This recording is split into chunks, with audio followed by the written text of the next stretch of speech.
Bien-aimés, demeurez abondamment bénis en Jésus et que le Saint-Esprit dispose vos cœurs afin que vous puissiez recevoir ce message avec joie, amour, paix, simplicité, sincérité et vérité de cœur au nom puissant de Jésus-Christ de Nazareth. Amen.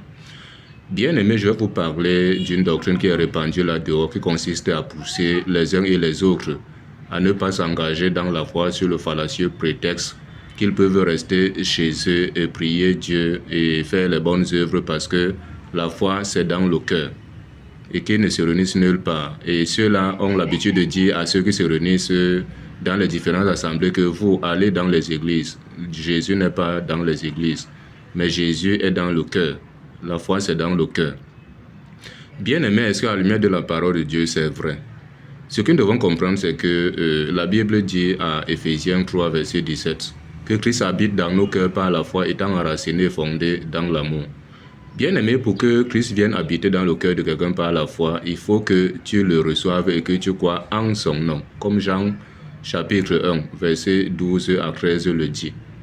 À ceux qui l'ont reçu, à ceux qui croient en son nom, il a donné le pouvoir de devenir enfant de Dieu.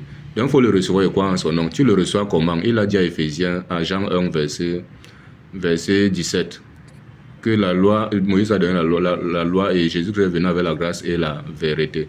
Donc il faut que tu le reçoives par la vérité et tu crois en son nom. C'est tellement important. Jean 17, verset 17 dit, Père, sanctifie-les par ta vérité, ta parole est la vérité. Il faut que tu le reçoives dans la vérité et tu crois en son nom. Parce que même la foi même, que les gens disent qu'ils ont la foi vient de la parole de Christ. Comme Romains 10, verset 17 dit. Ainsi, la foi vient de ce qu'on entend vient de la parole de Christ. Si ta foi n'est donc pas basée sur la parole de Christ, ça veut dire que tu as une fausse foi. Et cette foi-là qui te dit, à Acte 2, verset 38, que repens-toi, baptise-toi au nom de Jésus et il te donne le Saint-Esprit. Si ce n'est pas basé sur ça, sache que tu as tout faux. Et ce que nous devons comprendre, c'est que Dieu a toujours travaillé avec les hommes. C'est pour cela que Romains 10, verset 14 dit, comment donc invoqueront-ils celui en qui ils n'ont pas cru? Pour l'invoquer, il faut d'abord que tu crois en lui. Comment croiront-ils en lui s'ils n'ont pas entendu parler? Ils n'ont pas entendu parler de lui. Donc, pour croire en lui, il faut que tu entendes parler de lui. Et comment entendront-ils parler de lui s'il n'y a personne qui prêche? Donc, il faut toujours qu'on te le prêche. Parce que Dieu a toujours travaillé avec les hommes. Et quand tu as déjà rempli ces conditions-là, maintenant donc, il te reconnaît comme enfant de Dieu. Parce que Éphésiens chapitre 1, verset 13 dit, vous aussi, après avoir entendu la parole de la vérité, l'évangile de votre salut, en lui vous avez cru, vous avez été scellés du Saint-Esprit. Voilà. Et maintenant, tu peux persévérer. Ce n'est même pas que tu peux, tu dois persévérer. Parce que c'est dans la persévérance, dans les enseignements des apôtres, dans la communion avec les frères, donc en assemblée, être avec les autres frères en assemblée, et dans la fraction du pain, donc la table du Seigneur qu'on appelle généralement le repas du Seigneur, la communion, et dans les prières, c'est ainsi que la crainte va s'emparer de toi, comme Acte chapitre 2, verset 42 le dit.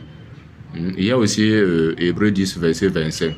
Il dit, n'abandonnons pas notre assemblée, comme c'est la coutume de quelques-uns, mais exhortons-nous réciproquement.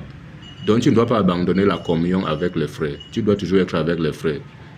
Voilà. Donc on voit que ça a son importance. L'engagement dans la foi a son importance au travers d'un homme. Parce que Dieu travaille toujours avec les hommes. On voit même Corneille à Acte 10.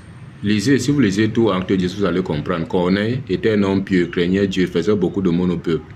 Priait constamment Dieu, continuellement Dieu. Mais il n'avait pas la foi en Jésus. Il a fallu que l'ange l'apparaît et lui dit qu'il envoie les gens chez Simon, c'est un Simon le Courroyeur où Pierre est logé. Et qu'il va lui dire les paroles par lesquelles il sera sauvé. Ça a été comme ça. Et Pierre est allé là-bas, il a prêché l'évangile. C'est comme ça qu'ils ont cru, ils ont reçu le salut, même le Saint-Esprit.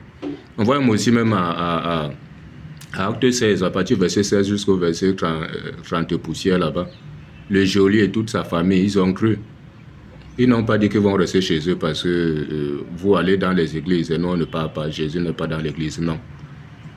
Dieu a toujours travaillé avec les hommes. Voilà, ok, dans la paix, au nom de Jésus-Christ, amen.